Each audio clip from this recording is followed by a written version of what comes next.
Okay, so we got to talk about this whole Teamsters thing. Yeah, it's huge. They're really shaking things up this election. Definitely. I mean, not endorsing a presidential candidate. First time since, this is 1896. 1896. McKinley was on the ballot back then. Crazy. Yeah, so everyone's saying unions, elections, like we haven't heard that before, but this is different. It really is. And I think the most interesting part is why they're doing it. It's not just about disagreeing with one candidate or another. Right. Sean O'Brien, the Teamsters general president, he basically said that both Biden and Harris and Trump, they haven't really addressed the key issues that their members care about. Okay. He gave an interview to The Hill, and he said neither of them really offered like concrete commitments on stuff like the right to strike and having stronger labor protections overall. So what? Are they just saying no to the whole lesser of two evils thing? It feels like a really big statement. Yeah. Like they're drawing a line in the sand. Yeah. But the big question is, what does it mean for the election itself? Yeah. Especially in those really tight swing states. Right, because those are the ones that decide everything. Exactly. Think about places like Michigan, Pennsylvania, Wisconsin.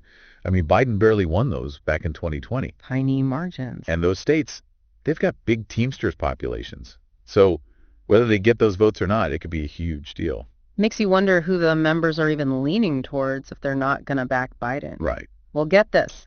Internal polling data, right, from the Teamsters, it showed that 59% of their members, they actually would go for Trump over Harris. Wow.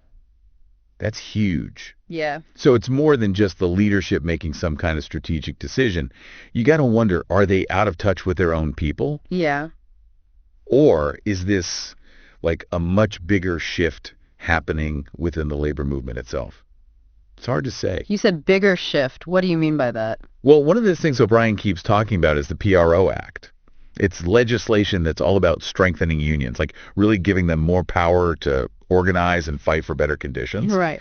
The Teamsters, they were all for it, big supporters. Mm-hmm.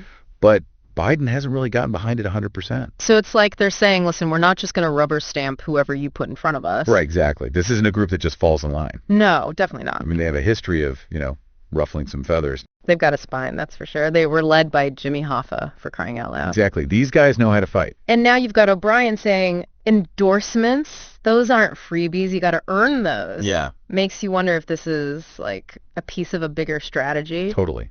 It's not just about this election, right? Like that analysis we were looking at. Yeah. The author was saying O'Brien probably sees this as like a chance for unions to really take back some power. Not just in Washington, right? I mean, everywhere. Yeah, like grassroots organizing, building from the ground up, holding politicians accountable.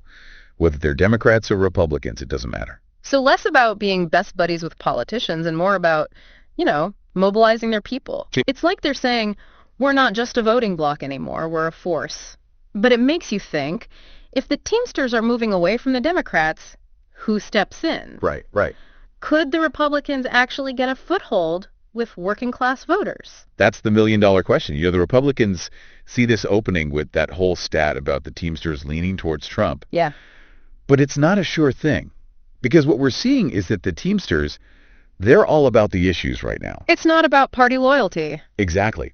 And what's interesting is what happened with some of those local chapters. Oh, right. It wasn't all, unified. Yeah, like the Teamsters Joint Council 42, they represent a ton of workers, like 300,000. And they actually endorsed Harris. They're all over California, Nevada, Hawaii, Guam. Mm-hmm.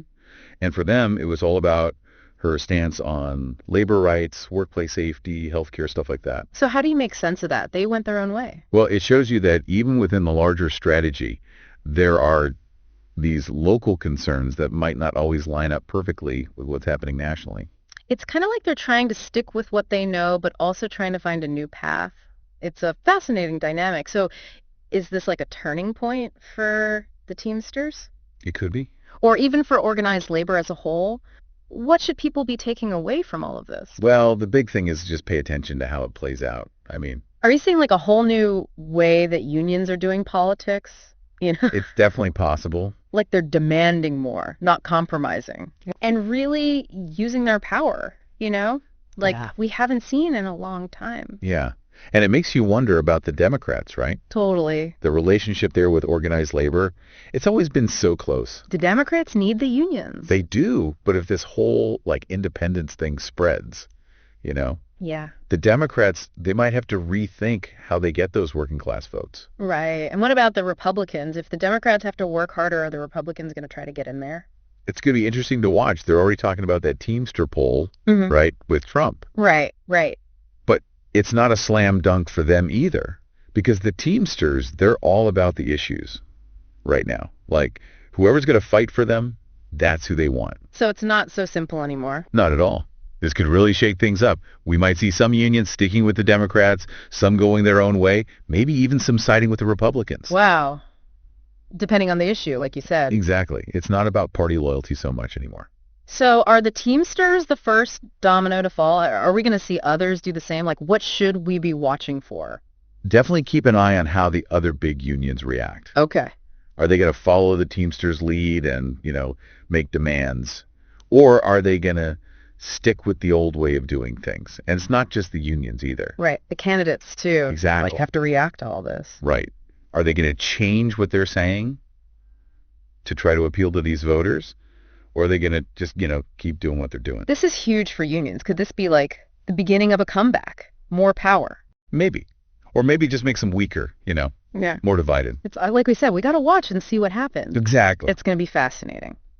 But one thing's for sure, the Teamsters, they really threw a wrench in the works with this whole thing. Yeah, this election just got a whole lot more interesting